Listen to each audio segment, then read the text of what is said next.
नमस्कार, मैं हूं विकास कुमार मिश्रा और स्वागत करता हूं आपका दूरदर्शन के खास कार्यक्रम में। आज के अंक में हम बात करेंगे नक्सल और नक्सलवाद की, और इस पर चर्चा करने के लिए हमारे साथ हमारे स्टूडियो में मौजूद हैं मुन्ना सिंह जी, और वो एक कमांडेंट हैं सीआरपीएफ के। बहुत बहुत स्वागत है सर आपका हमारे इस खास कार्यक्रम में। तो धन्यवाद। सर, सबसे पहले शुरुआत मैं करूंगा, मैं चाहूँगा कि आप हमारे दर्शकों को बताएं नक्सलवाद क्या है, उस पर थोड़ा प्रकाश डालें। नक्सल और नक्सलवाद क्या है, उस पर प्रकाश डालें। नक्सलवाद एक नाम अलग से दिया गया है, लेकिन विशेषकर ये एक आतंकवादी संगठन है, जो क्रिमिनल संगठन कह सकते हैं ज़्यादा अच्छा। नक्सलवाड़ी एक गांव है सिलीगुड़ी के पास, वेस्ट बंगाल में। वहाँ से मूवमेंट शुरुआत हुआ था, इसीलिए जो इस तरह की एक्टिविटी में जो लोग लगे हुए हैं, ऐसा जो कुकृत्य कर रहे हैं, इसको एक नक्सलवाद एक नाम दिया गया है। वो भी आजकल सरकारी भाषा में इसको LWE बोलते हैं, लेफ्ट विंग एक्सट्रीमिज्म जो है, कि वामपंथी उग्रवाद जो है, ये इसका नाम दिया गया है।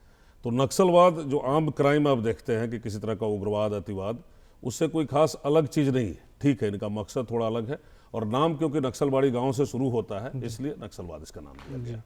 अगर इसकी पृष्ठभूमि की बात करें तो इसकी शुरुआत कब और कहाँ से हुई, इस पर चर्चा करें। शुरुआत आपको बताया, जैसे नक्सलवाड़ी गांव में जिन लोगों ने वहाँ से शुरू किया था बंगाल में, और ये धीरे धीरे आगे फैलता चला गया। बिहार के परिप्रेक्ष्य में आप बताएं तो मुजफ्फरपुर में एक जगह है मुसरी, वहाँ पहली घटना हुई थी 60s में ही। उसके बाद ये आगे फैलता गया, और जैसा कि ये लोग समाज से कट करके ऐसी जगहों पे, आज के डेट में आप अगर आप जाएंगे तो हमारा जो जंगली पहाड़ी क्षेत्र है, चकरबंधा का जो इलाका है गया औरंगाबाद में, भीम बांध का जो इलाका है, जो लखीसराय, जमुई और मुंगेर जिलों में पड़ता है, उस इलाकों में थोड़ी बहुत इनकी जो है उपस्थिति है। बाकी जगह से एक समय में रोहतास बहुत ज़्यादा प्रभावित था, आरा प्रभावित था, बक्सर प्रभावित था, जहानाबाद प्रभावित था। नॉर्थ बिहार में आप जाएंगे तो मोतिहारी, मुजफ्फरपुर, शिवहर, सीतामढ़ी, बेतिया, बगहा क्षेत्र जो है बेतिया का, वो काफ़ी, क्योंकि नेपाल के बॉर्डर पर था, काफ़ी प्रभावित था। लेकिन ये हम लोग की एक अचीवमेंट, हमारी उपलब्धि है, हमारे सरकार की उपलब्धि है, फोर्सेस का और बाकी जो प्रशासन के काम के कारण जो है आज के डेट में दो एक छोटे छोटे जो पॉकेट है, यहाँ ये सिमट कर रह गए हैं। और हमारी आशा तो है कि जल्द ही इन दोनों पॉकेट से भी इनको बाहर भगाया जाएगा, ये वहाँ से हटेंगे या मेन स्ट्रीम में आकर के शामिल होंगे। जी, अगर कारण की बात की जाए तो आखिर मुख्य कारण क्या है? ये जो आंदोलन लोग करते हैं, इस जो नक्सलवाद, इसका मुख्य कारण क्या होगा? कारण की जहाँ तक बात है, मैं इसमें थोड़ा सा एक 2-4 लाइन का पहले व्याख्यान, इसका एक पृष्ठभूमि बताना चाहूँगा। हम लोग कभी मुगलों के शासन में थे, कभी अंग्रेजों ने हमारे ऊपर रूल किया। उस समय हम लोग प्रोटेस्ट करते थे।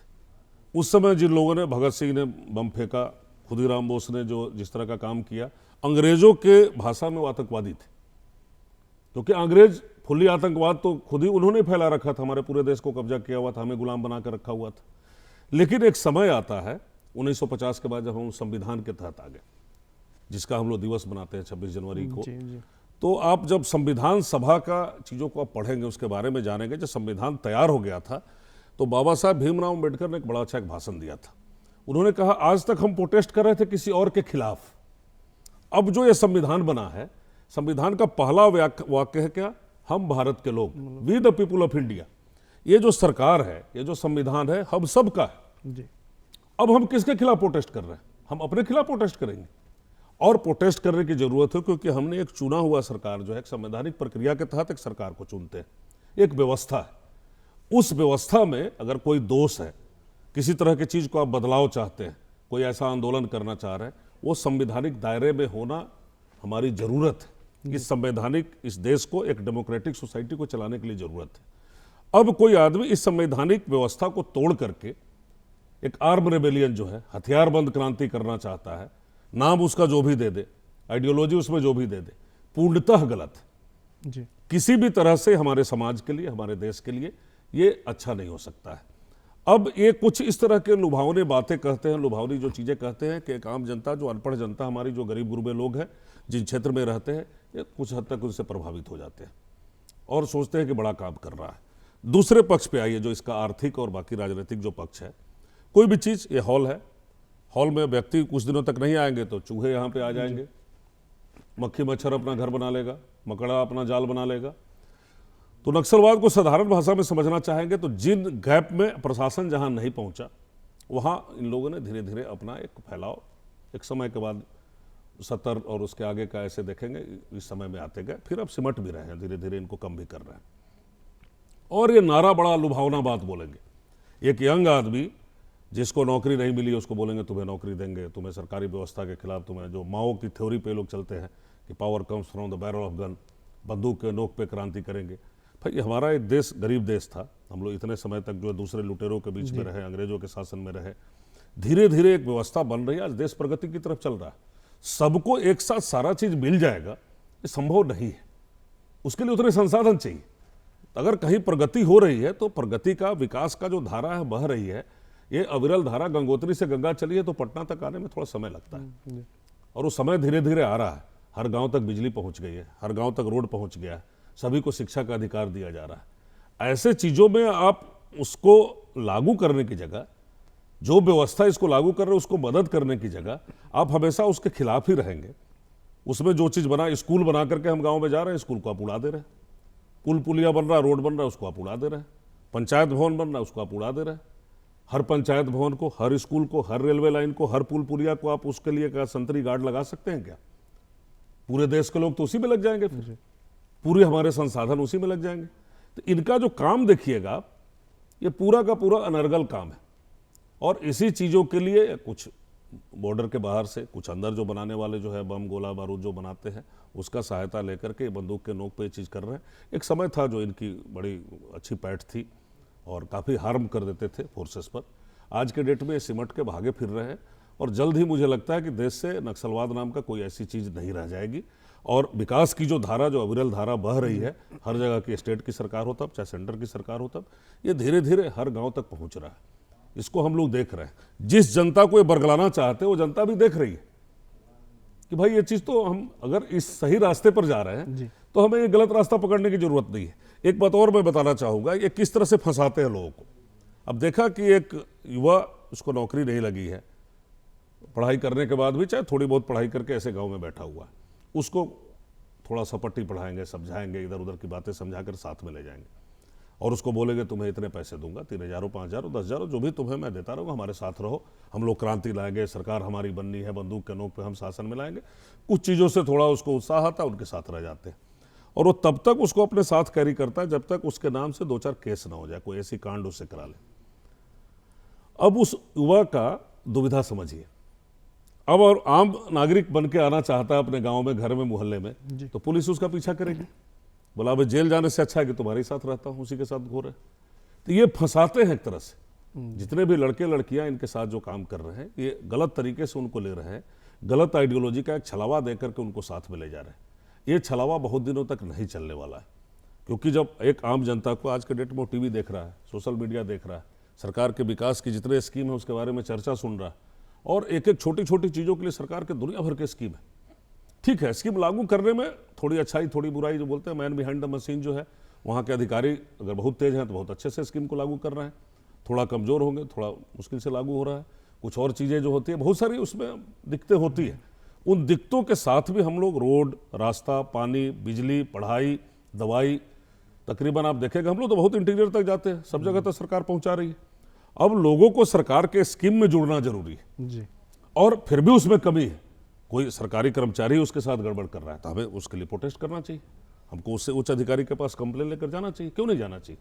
लेकिन कहाँ, संविधान के दायरे में, जो बाबा साहब भीमराव अम्बेडकर वाली जो बात मैं कह रहा था, ये संविधान के दायरे के अंदर हम प्रोटेस्ट करें तो बड़ा अच्छा है। उसके लिए आप आर्म रिबेलियन शुरू कर देंगे, हाँ बंदूक के नोक पे काम करेंगे, तो ये कहीं से भी जस्टिफाइड नहीं है, कोई इसका कारण नहीं हो सकता। ये भटके हुए मानसिकता के लोग हैं, कुछ दिनों में या तो पुलिस द्वारा पकड़े जाएंगे या किसी इनकाउंटर में मारे जाएंगे।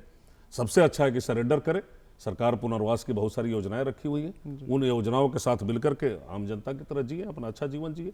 सरकार उनको बहुत सारे केस में माफ़ी भी करती है। सरकार की ऐसी योजनाएं हैं, वो कानून का जो तरीका है वो कानून के तरीके में आए, एक आम आदमी बने, अगले को नक्सल बनने से भी हम लोग रोकें, ये बहुत ज़रूरी है। जी सर, आपसे एक सवाल पूछना चाहूँगा। आपने पुराने समय और अब के समय की बात की, नक्सलवाद एक पुराने समय और अब कितना अंतर, कितना परिवर्तन आया है इस आंदोलन में, क्या चीज़ें बदली हैं? देखिए, समय ये क्वांटिफाई की जाती है चीज़ों को, आप तौलते हैं, नापते हैं।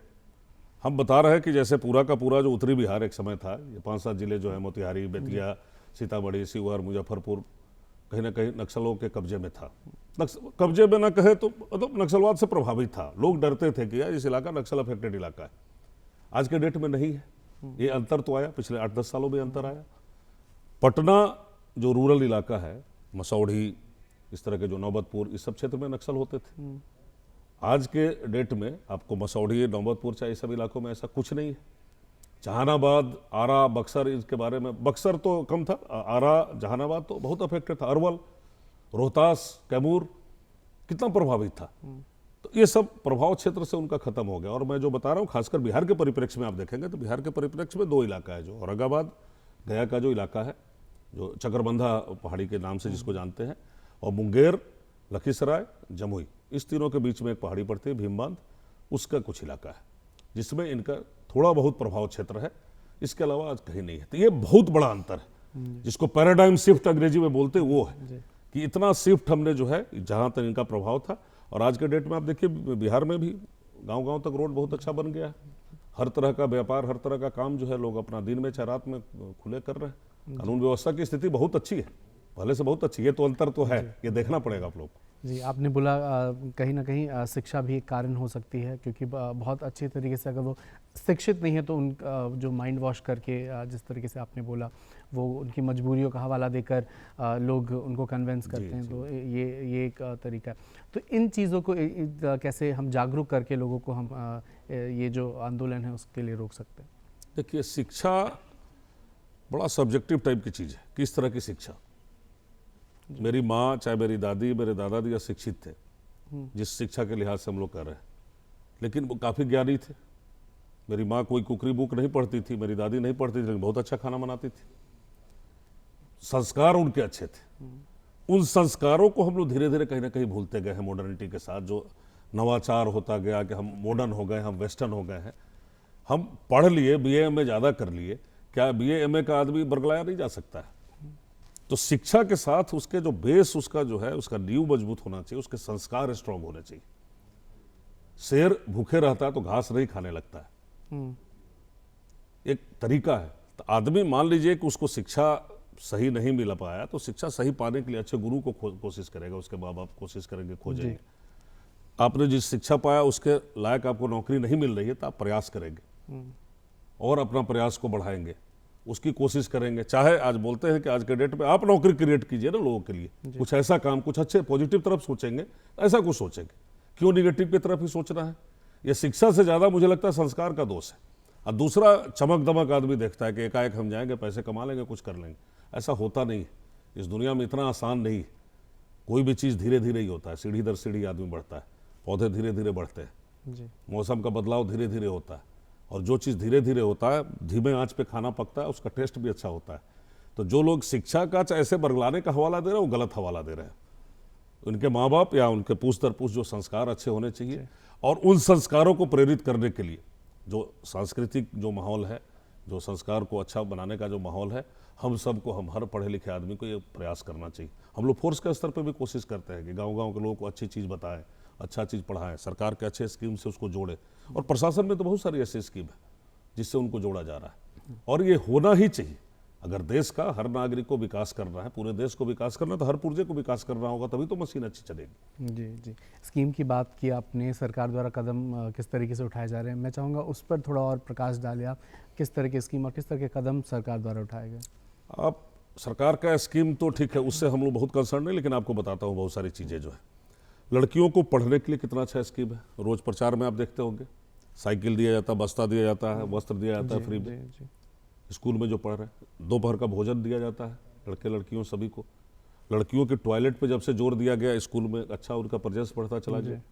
पढ़ाई की जो बात, बच्चा जन्म लेता है उसके पोषण के लिए कोई ना कोई सरकार की स्कीम है। लड़कियों की शादी होती है, शादी का स्कीम है। जो महिला गर्भवती है उसके लिए कोई स्कीम है। सरकार के सारे स्कीम, नाम सब मुझे नहीं ध्यान है, लेकिन इस तरह की चीज है। आप फसल लगाते हैं, बीज खरीदने के लिए स्कीम है। फसल आपका खराब हो जाता है, फसल बीमा का कोई ना कोई स्कीम है। घर बनाने के लिए इंदिरा आवास से लेकर के बहुत सारी चीजें उसमें स्कीम है। आप पढ़ना चाह रहे हैं तो पढ़ाई के लिए दुनिया भर के स्कॉलरशिप और बाकी चीजें हैं। बहुत सारी ऐसी योजनाएं हैं जिससे आप लोन लेकर के आप अपना छोटा मोटा व्यापार कर सकते हैं, बड़ा व्यापार भी कर सकते हैं। बैंकों को इसके लिए प्रेशराइज किया जाता है, उसका हिसाब किताब रखा जाता है कि अपने इलाके में कितने लोगों को लोन दिया।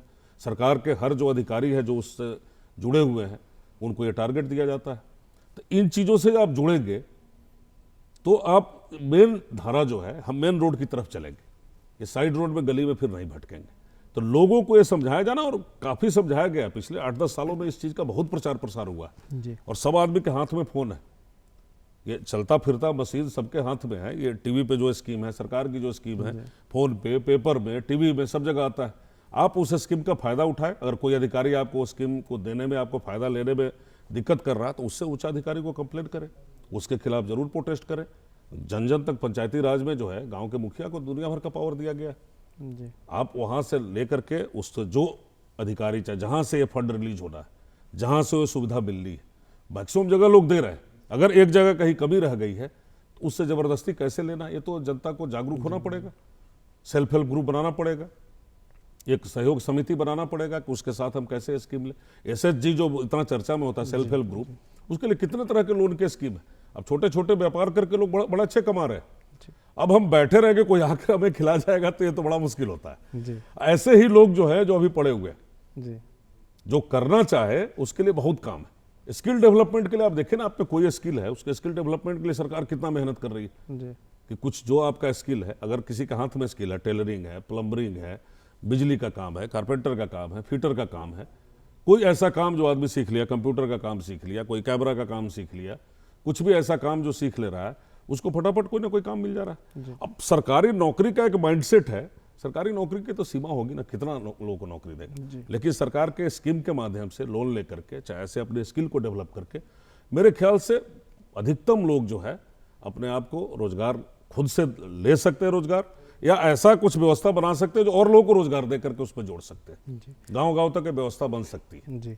आप जो कार्य करते हो काफ़ी चुनौतीपूर्ण रहा होगा या है अभी भी, लेकिन मैं जानना चाहूँगा कितना मुश्किल रहा है, कितनी कठिनाइयों का सामना करना पड़ा है आपको इस आंदोलन को रोकने के लिए?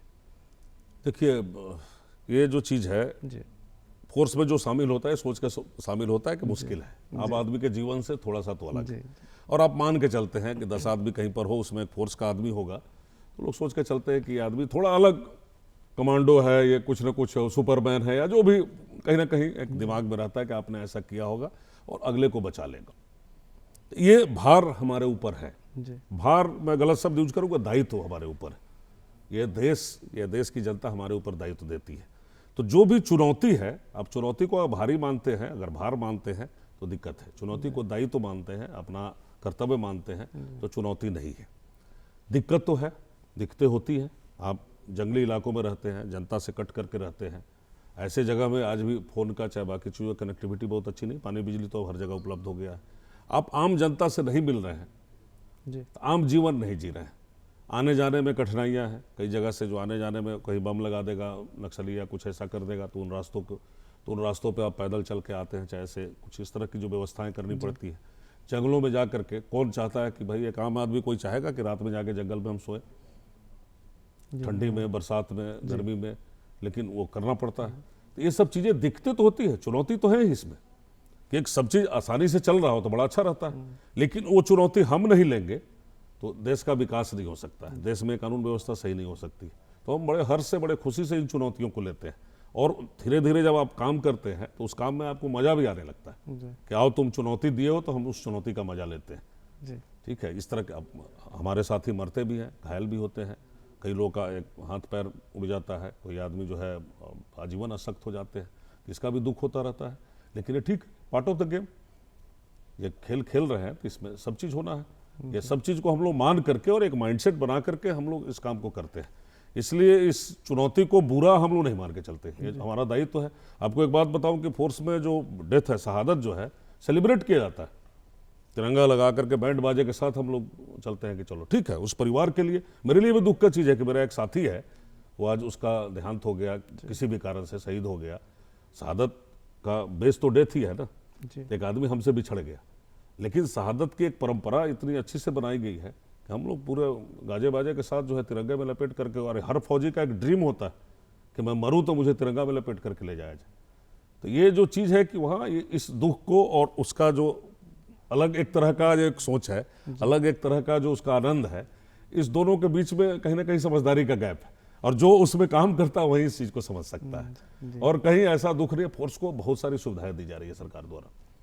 सुविधाओं का तो कोई अंत नहीं है, कितना भी सुविधा दे दे फिर भी कोई ना कोई मांग रह जाती है, कुछ ना कुछ कमी रह जाती है। लेकिन समय के साथ, देश के विकास के साथ 6th पे कमीशन, 7th पे कमीशन आया, पे तनख्वाह भी अच्छी मिल रही है, लोगों को घर बार के रहने का जो है व्यवस्था के बारे में हो, गाड़ियों की व्यवस्था हो, टेक्नोलॉजी की व्यवस्था हो, आर्म्स सम्मिशन की व्यवस्था हो, इसमें काफ़ी विकास हुआ है। जी तो देश विकास करना जो है एक सिर्फ एक फील्ड में नहीं करता है, जी हर जगह उसका विकास का आपको कहीं ना कहीं दिखेगा। कि फोर्स का जो ड्रेस आप बहुत पहले देखते थे उस ड्रेस में बदलाव आ गया, आम सम्मिशन जो पहले देखते थे उसमें कुछ ना कुछ बदलाव आ गया, रहन सहन में बहुत बदलाव आ गया, आम जीवन में जो उनके बाल बच्चों की पढ़ाई के लिए जो स्कूल कॉलेज की व्यवस्था होनी चाहिए, स्कॉलरशिप होनी चाहिए, उन सब चीज़ों में भी काफ़ी अच्छा मतलब सुखद बदलाव आया है। तो ये अच्छा है, फोर्स के लिए बहुत अच्छा है। अगर अब जागरूकता की बात करें, जैसे आपने पहले कहा कि लोग को बहुत आसानी से उनकी मजबूरियों का हवाला देके बरगला लेते हैं, तो अगर हम जागरूकता की बात करें तो हम किस तरह से लोगों को जागरूक कर सकते हैं ताकि वो इस जो नक्सलवाद है उस आंदोलन में शामिल ना हो?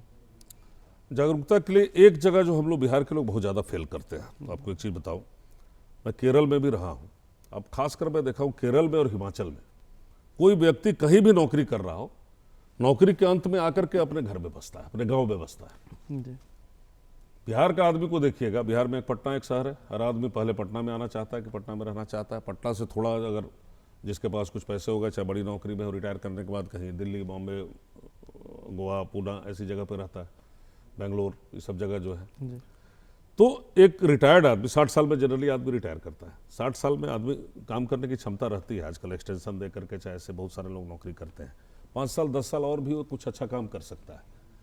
तो मेरा तो ये अपील होगा कि हर जो रिटायर्ड आदमी है इस देश का, बिहार का खासकर, वो लोग अपने गांव में जाकर बसे, चाहे अपने गांव के प्रति ध्यान दें, उससे उन लोगों में जागरूकता लाने में बहुत बड़ा फायदा होगा। जी एक बड़ा अच्छा एक श्लोक है कि महाजन एन गथा स पंथा, जी इसका अर्थ ये होता है महाजन जो पढ़े लिखे, जो समृद्ध लोग हैं, जो विचारवान लोग हैं, जी जो रास्ता पकड़ते हैं वो रास्ता आमजन को पकड़ना चाहिए। जी हम पढ़े लिखे लोग हैं, हमसे भी ज़्यादा पढ़े लिखे लोग हैं, प्रोफेसर है, डॉक्टर है, इंजीनियर है और सीनियर अधिकारी है, जो लोग रिटायर करके गांव में जाएंगे तो उनकी जो महाजनपनी, जो उनके दिमाग में जितनी स्किल है, जितनी पढ़ाई लिखाई है, जो चीज़ जानते हैं, उससे उस गांव वालों को थोड़ा बहुत तो फिल्टर होगा, फायदा होगा। तो जागरूकता के लिए सबसे जरूरी ये चीज़ है। और जो भी पढ़ा लिखा व्यक्ति है, चाहे कॉलेज में पढ़ रहा हो तब, पढ़ा रहा हो तब, हमारे आपके जैसा आदमी अपना नौकरी कर रहा हो तब, उन लोगों को उसको जागरूक करने की जरूरत है। फोर्स के लेवल पे जितना हमसे हो सकता है, वहाँ पे एडमिनिस्ट्रेशन की जो भी व्यवस्था उससे हो सकता है, हम लोग जरूर कर रहे हैं जी और करते रहना चाहिए। जी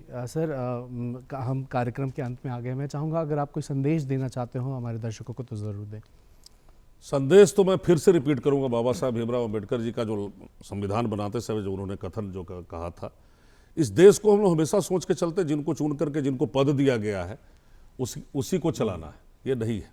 we the people of India की बात हमेशा याद रखिए, हम भारत के लोग, ये देश, ये स्थान, ये गांव, ये जंगल, ये स्टूडियो, ये जहां भी है, हम सब का है। इसके विकास के लिए, इसको अच्छे से रखने के लिए, इसको स्वच्छ रखने के लिए, इसको विकास की धारा में आगे ले जाने के लिए हम सब की जिम्मेवारी है। अगर कहीं कमी है तो हम सब किसी न किसी रूप में इसके जिम्मेवार हैं। किसी और को जिम्मेवार करने की जगह अपने आप को भी जिम्मेवार कीजिए और कुछ ना कुछ अच्छा काम कीजिए। कहीं भी कुछ बुराई दिख रहा हो उसको दूर करने के लिए जरूर कोशिश कीजिए। प्रकृति का, संस्कृति का रक्षा कीजिए। भगवान इस देश को विश्व गुरु जरूर बनाएगा। बहुत बहुत धन्यवाद सर, आप हमारे स्टूडियो में आए, हमारे दर्शकों को नक्सलवाद के बारे में जानकारी दी। आपका यह स्टूडियो में आने के बहुत बहुत धन्यवाद। जी नमस्कार। आज के अंक में हमने बात की नक्सलवाद की, हमने जाना नक्सलवाद की शुरुआत कब हुई, कैसे हुई और कहां से हुई। मुन्ना सिंह जी हमारे साथ थे, करस्पॉन्डेंट सीआरपीएफ, उन्होंने कमांडेंट सीआरपीएफ, उन्होंने सारी जानकारी दी हमें, ये बताया पूरी चीज़ें किस तरीके से ये जो आंदोलन है इसकी शुरुआत की गई। अगले अंक में फिर मिलेंगे एक नए विषय के साथ। तब तक के लिए मुझे यानी विकास कुमार मिश्रा को दीजिए इजाज़त। नमस्कार।